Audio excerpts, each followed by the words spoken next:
درود به تمام شما دوستداران و علاقه‌مندان خوشبویی و زیبایی. امید که خوب و صحتمند باشین. دوستای عزیز، این بار هم یک عطر از کشور زیبای ترکیه میخوایم براتون معرفی بکنم که نام برندش یونیک لکژری هست و نام عطرش هم کراشان می.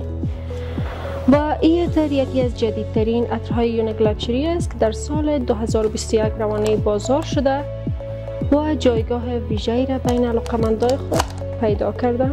و این عطر یکی از پرفروشترین عطرهای این کمپانی ترکی می باشد که دارای غلظت خاص و وسوسه انگیز است و ماندگاری و پخش بوی خیلی عالی داره. و این عطر مناسب استفاده خانم ها و آقایان عزیز می باشد که شما می توانید این عطر در 4 فصل سال استفاده کرده و از رایحه‌اش لذت ببرید. و نگفته نمانه که عطر کراشان می همه را دعوت می کنه برای جذب شدن به سمت شما.